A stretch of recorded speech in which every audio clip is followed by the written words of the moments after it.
Hello and welcome back.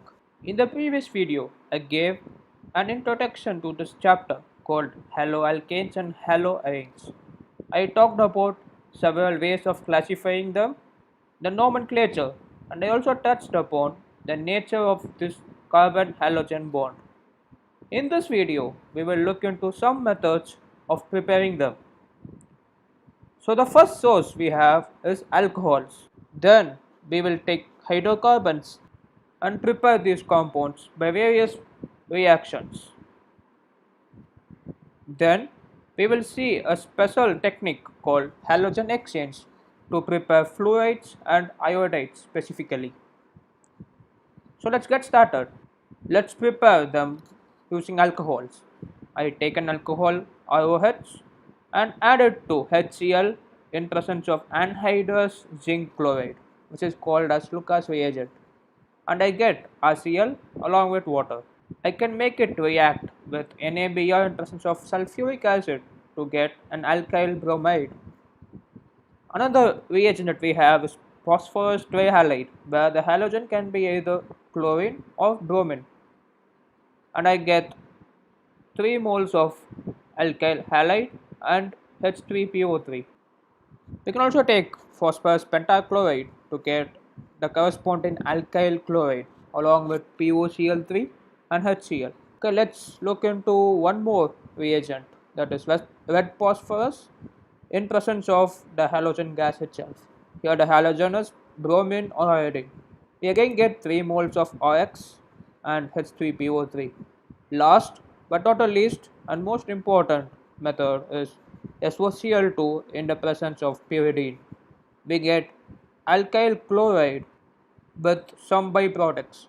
Do you notice something interesting in the byproducts in this case? Let's look into it in the next slide. So we observed that we had SO2 and HCl as a byproducts. We also saw that there was not arrow written. That means they are gases. So since the byproducts are escapable gases, this method of SOCl2 plus pyridine gives pure alkyl halides and is more preferred than rest of the reactions. The reactions of primary and secondary alcohols with HCl require the presence of a catalyst called ZnCl2, while the tertiary alcohols, which we didn't see, actually does not require ZnCl2 and will undergo the similar reaction with concentrated HCl alone at room temperature. Good yields of Ri may be obtained by heating alcohols with sodium or potassium iodide in 95% of orthophosphoric acid. So those were some facts. Let's look into some interesting things here. The order of reactivity of alcohols with the given halo acid follows the order tertiary highest followed by secondary then primary. And a very important note is that the above methods are not applicable for preparation of aryl halides because in phenol we have a OC bond, and due to partial double bond character due to resonance, this bond is difficult to break, which we have seen in unit 11 of class 11. So that was about preparation via alcohols. Next, preparation to hydrocarbons. The first one we have is by free radical halogenation. Free radical halogenation of alkanes gives a complex mixture of isomeric mono and polyhaloalkanes, which is difficult to separate as pure compounds. So this means the yield of any one specific compound which we need is low. We have again seen this in unit 13 of class 11. So for example, I have taken propane and made it react with Cl2 in presence of light and heat. The monochlorinated products that I get are 1 chloropropane and 2 chloropropane.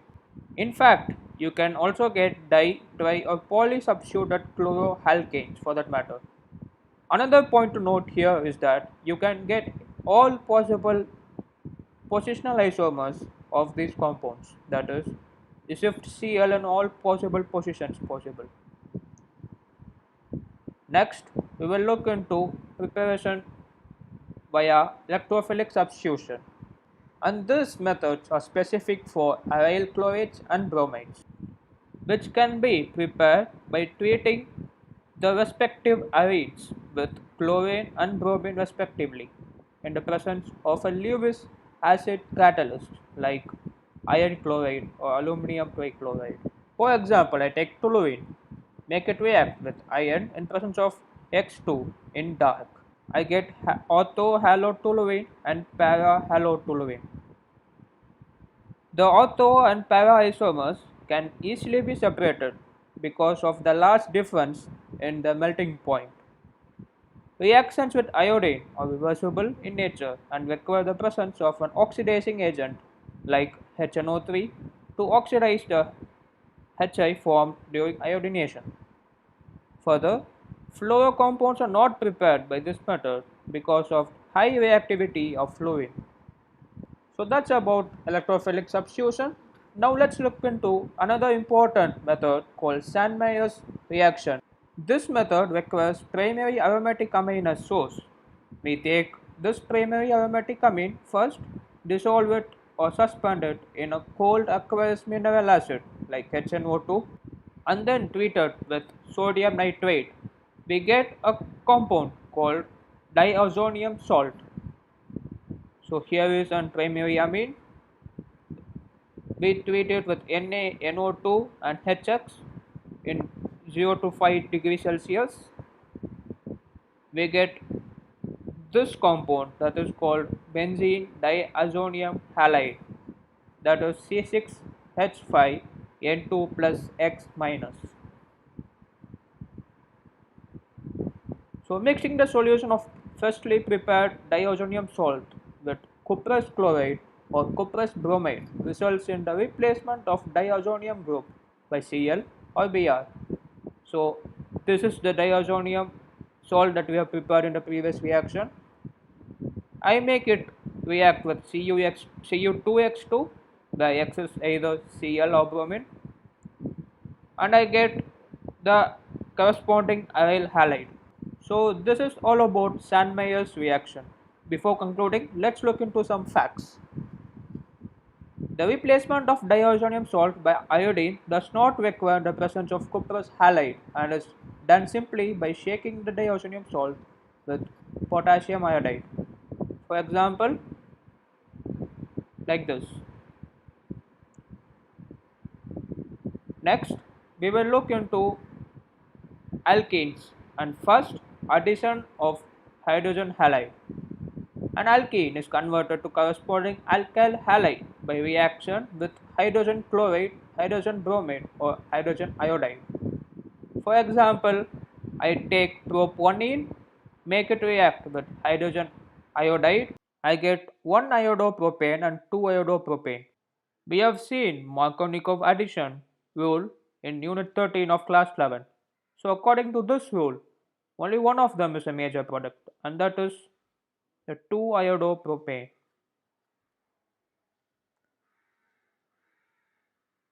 Next, we can also prepare haloalkane from alkenes by addition of X2 directly.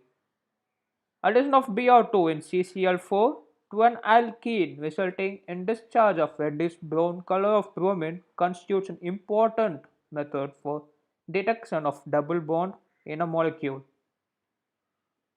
The addition results in synthesis of vicinal dibromides which are colorless. This method is actually used as a test for presence of double bond. So I take ethene and treat it with bromine in presence of CCl4 solvent. I get 1,2 dibromoethane, that is also called as vicinal dibromoethane. So we have come to the end of preparation via hydrocarbons.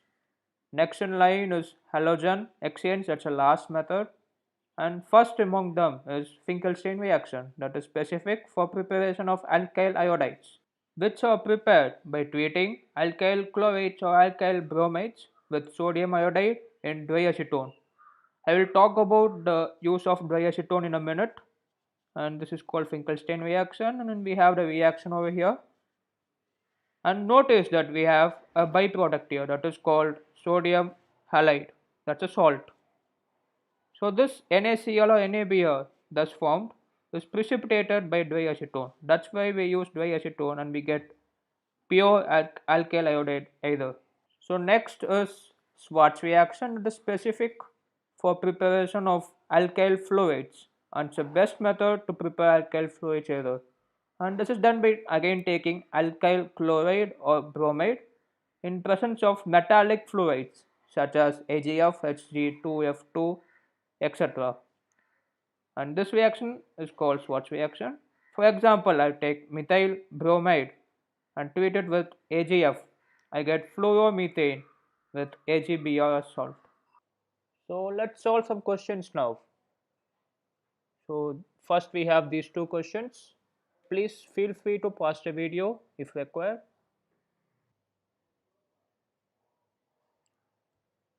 Okay, let me solve it now. The first one, notice the peroxide. We get an anti-Markovnikov product that we have seen in last class. I mean the last year. And in the second question, it's an alkyl group. Notice that though it has a ring, it is not an aromatic ring.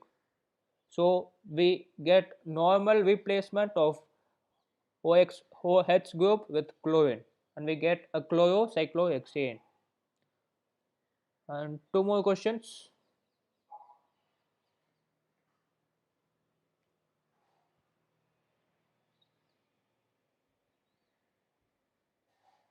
Let's look into the solution. So first one, both the OH groups gets replaced actually, and in the second case it's a normal alkene addition and HBr gives an Markovnikov addition, so we get Br like that. Hope these questions are clear to you. And we have another set of questions, that is, identify all the possible monochlorostructural isomers expected to be formed on free radical monochlorination of the given compound. Take some 10 seconds. You can pause the video if you want to do so. I'll continue after that.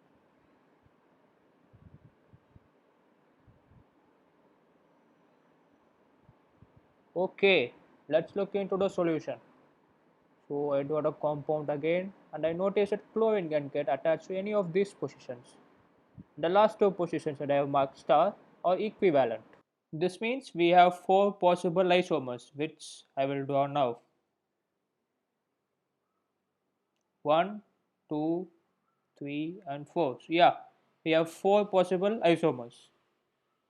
So with this we have reached the end of this video where we looked into some basic methods of preparing haloalkanes and haloarenes, starting with alcohols, then hydrocarbons, and an important technique called halogen exchange, which is widely used for preparing fluoro and iodoalkanes. The next video, I would like to talk about the physical properties of these haloalkanes and haloarenes, followed by some widely used polyhalogen compounds in daily lives.